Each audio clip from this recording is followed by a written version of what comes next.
I would love it if every business owner understood a scope of their project. It does take a lot of time, and people don't necessarily realize how meticulous it is.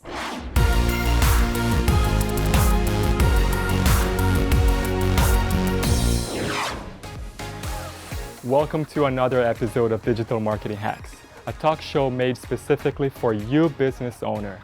I am your host, Elton Hubner, also founder of Ice Multimedia, a video production company based here in Vancouver, British Columbia, Canada. In this episode, you're going to learn everything you should know before hiring a photographer. We need to be very patient sometimes. What would you like every business owner to know before hiring a photographer like yourself? I would love it if every business owner understood a scope of their project, what's involved, and come prepared with some sort of a budget.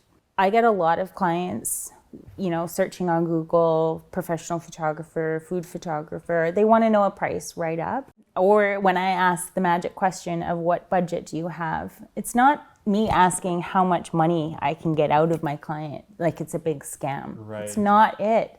It's the fact that I want to be able to create something for them, and I need to know, when I talk in terms of scope, if they want something that's just perfect and elaborate and beautiful, and they have their hair and makeup done, and they have a stylist and all these different contributing factors to the shoot.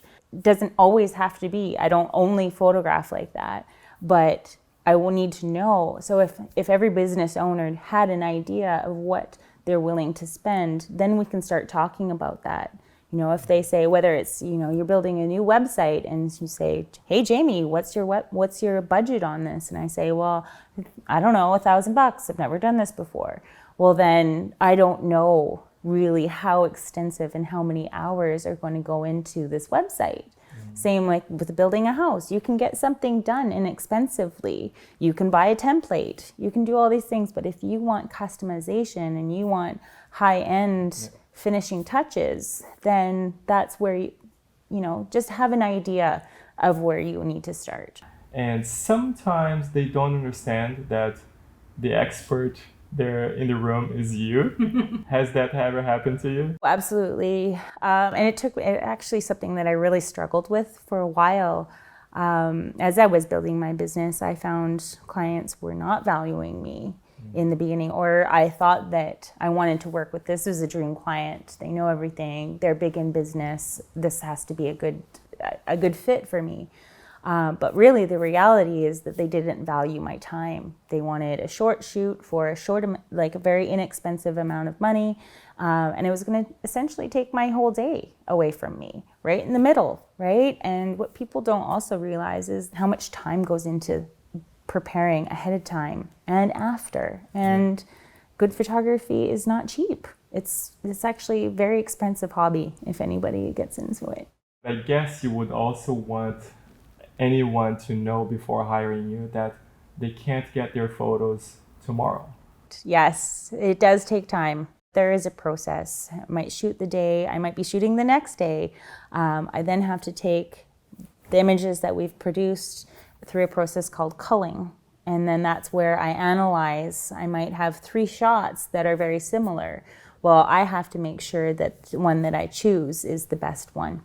Is it convey? Is it the sharpest one? Is there anything that I can do? Does it have, just slight angles?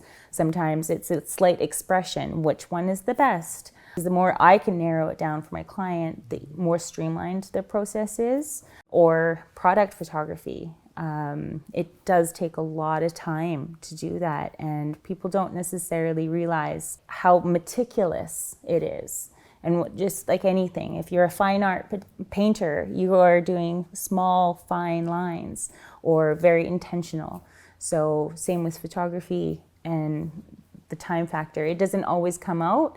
You know this, when we shoot a larger file in RAW, it gives the most flexibility for us to create and manipulate that final image. So you have to take those steps. You're hiring me for custom photography. I'm just going to slap on a filter for it and just call it a day. It can take a whole day to edit 8 photos. It just depends on the level. Great, so that's it. If you're a business owner, now you know how you can be prepared to hire a professional photographer.